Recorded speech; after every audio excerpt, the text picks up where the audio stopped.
वरुण पुरोहित जी और अब्बास हैदर जी, पहले वरुण पुरोहित जी का रुख कर रही हूं कि वहां तो धुआंधार प्रचार जारी है, पीएम नॉन स्टॉप एकदम जारी है, लगे हुए हैं, दिन रात एक किए हुए हैं। आपकी क्या तैयारी है? आपके तो जो दिग्गज रह गए हैं जो अब पार्टी में, वो चुनावी नहीं लड़ना चाहते हैं, ऐसा लग रहा है कि जैसे हथियार ही डाल लिए, उन्होंने पहले ही हार मान ली है। क्या तैयारी है? हिमानी जी, मैंने कई बार कहा, आज फिर रिपीट कर देता हूं, कांग्रेस बीजेपी का रेप्लिका नहीं है। हाँ। आपको याद होगा, कई पार्टियां, नाम नहीं लेता हूं, वो साल भर पहले प्रत्याशी घोषित कर देते थे। अरे सर, अब तो एक हफ्ता रह गया, डेट अनाउंस होने वाली है। कांग्रेस ने डेट अनाउंस होने वाली है।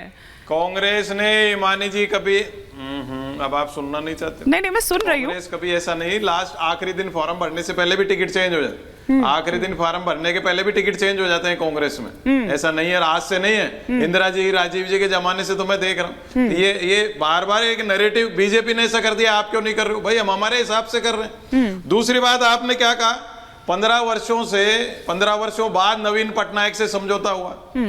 जब एक अकेला सप्पे भारी 400 पार की खुद की तैयारी थी, तो छोटे छोटे दल और इनको पकड़ पकड़ के क्या कर रहे हैं? इसका मतलब इनके अंदर भय था, कहीं ना कहीं कमजोरी है, तो ये दूसरों को पकड़ पकड़ के आजकल, अब जैसे तृणमूल कांग्रेस, राष्ट्रवादी कांग्रेस, जैसे बीजेपी कांग्रेस हो गई एक पार्टी, कांग्रेस के आदमी लेके चुनाव लड़ना चाह रहे, इनके पास खुद का कुछ सामान नहीं, इतने 10 साल बाद भी। तो ये पूरे दावे खोखले हैं कि भारतीय जनता पार्टी अकेले 400 सीट पे या 300 सीट पे आ सकती है। अच्छा, वो उनको अकेले, अमित शाह जी का आप बता रहे थे, ये लक्ष्य, वो लक्ष्य, वो अकेले भी इतने सक्षम हैं, वो उसके बावजूद उनमें वो भय हैं, लेकिन आप में बचे कुचे जो रह गए सर, वो भी गिनती के मतलब उंगलियों में गिन लेंगे। आप एकदम भय मुक्त हैं, आपको कोई भय नहीं है। आ रही हो राकेश त्रिपाठी जी? हाँ,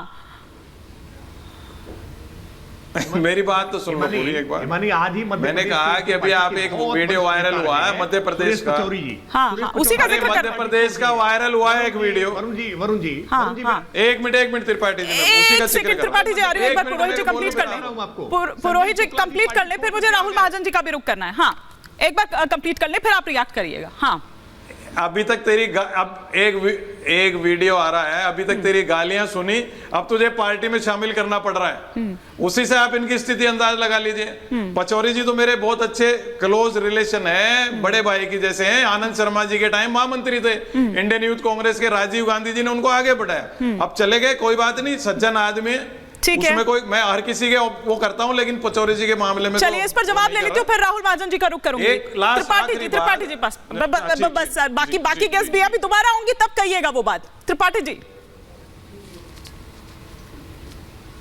नहीं, मैं तो वरुण पुरोहित जी को यही पूछ रहा हूं ना कि सुरेश पचौरी जी को आप भी कह रहे हैं कि सज्जन आदमी है, बहुत वरिष्ठ आदमी है, इतने सज्जन और वरिष्ठ आदमी कांग्रेस पार्टी छोड़ करके भारतीय जनता पार्टी ज्वाइन कर रहे हैं। संजीव शुक्ला आपके अभी विधानसभा के प्रत्याशी रहे हैं, वो पार्टी छोड़ करके ज्वाइन कर रहे हैं, लेकिन आपके कानों पर जू नहीं रेंग रही है कि क्या कारण है कि कांग्रेस पार्टी एक एक करके लगातार छोड़ते जा रहे हैं। आप न्याय भारत जोड़ो यात्रा कर रहे हैं, इधर कांग्रेस छोड़ो यात्रा लगातार चल रही है, आपके अलायंस पार्टनर आपको छोड़ करके जा रहे हैं। इंडिया अलायंस बनाया था जिस बिहार से आपने, वो नीतीश बाबू आपको छोड़ करके चले गए, लेकिन आपके कानों पर जू नहीं रेंग रही है। आरएलडी उत्तर प्रदेश में आपका अलायंस पार्टनर हुआ करती थी, वो आपको पार्टी आपका अलायंस छोड़ करके चले गए। आपका इंडिया अलायंस खंड खंड बिखर जा रहा है, लेकिन आपका अभिमान, आपका अहंकार आपको आड़े नहीं आ रहा है। मतलब राहुल गांधी किसी से बात नहीं कर सकते, सोनिया जी बात नहीं कर सकती। मुझे जानकारी है कि अमेठी और रायबरेली के बहुत सारे कार्यकर्ता कांग्रेस के, वो जाकर के दिल्ली में गुहार लगा रहे हैं कि हमें अनाथ मत छोड़ दीजिए, हम कांग्रेस के कार्यकर्ता आपसे अपेक्षा कर रहे हैं, आइए। प्रियंका वाड्रा मिलने को तैयार नहीं है, उन कांग्रेस के कार्यकर्ताओं से मिलने को तैयार नहीं है। कहीं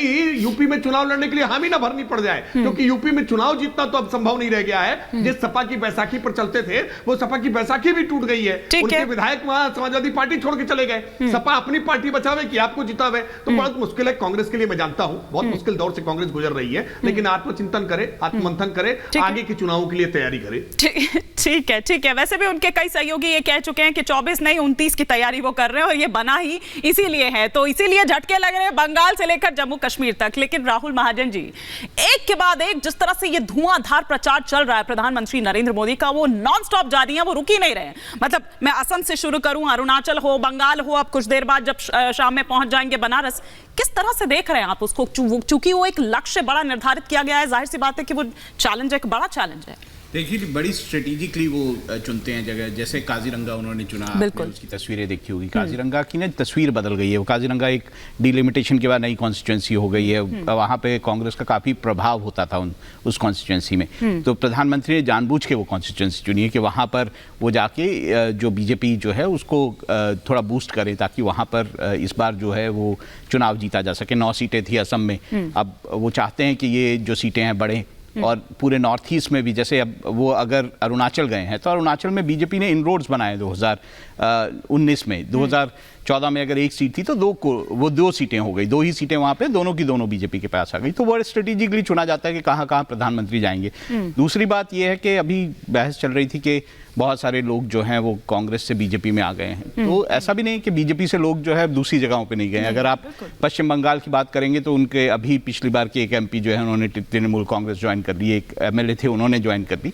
तृणमूल से भी लोग बीजेपी में आए हैं। लेकिन कांग्रेस को चिंता करनी चाहिए, क्योंकि कांग्रेस के बहुत ज्यादा लोग जो हैं वो बीजेपी की तरफ मुड़ गए हैं या बाकी पार्टियों की तरफ मुड़ गए हैं, और बड़े बड़े नेता मुड़ गए हैं। तो कांग्रेस के भीतर ही चिंता होनी चाहिए कि आखिर ऐसा क्यों हो रहा है। और दूसरे बीजेपी में एक और चिंता होनी चाहिए। बीजेपी जो अपने चरित्र को, अपनी चाल को बहुत महत्व देती थी, उसमें अगर कांग्रेस के वैसे वैसे नेता आएंगे जिन पर आप आरोप लगाते थे, तो बीजेपी का मतलब जो चेहरा है वो कैसा हो जाएगा। तो बीजेपी के लिए ये चिंता होनी चाहिए। जहां तक चुनावों का सवाल है, हम ये मान के चल रहे हैं या फिर हमें लगता है कि बीजेपी इस बार बहुत स्ट्रांग विकेट पे चुनाव लड़ रही है और बीजेपी जो है इन चुनावों को जीतने जा रही है। दूसरी तरफ कांग्रेस की जहां तक बात है, कांग्रेस अगर उत्तर प्रदेश में उन्होंने सीटें अभी नहीं अनाउंस की हैं या फिर अमेठी नहीं अनाउंस की, रायबरेली नहीं अनाउंस की, मुझे लगता है कर देनी चाहिए थी। क्योंकि अगर आपको उत्तर प्रदेश में अपने काडर को बूस्ट करना है, जहां पे दिक्कतें हैं, जहां पे काडर थोड़ा सा मजबूत नहीं दिखाई दे रहा है, तो वहां पर अगर बूस्ट करना है तो आपको करनी चाहिए वहां पर, ताकि काडर जो है उसको कहीं ना कहीं मजबूती, काडर को मजबूती मिले, जनता में एक मैसेज जाए। और जनता में एक मैसेज चला गया है। आप देखिए ना कि राहुल तो पहले ही वायनाड से उधर सोनिया गांधी ने तो बाकायदा एक इमोशनल जो चिट्ठी है वो लिखी थी वहां की जनता के लिए, और ये कहा था कि मेरे परिवार का ख्याल रखिएगा।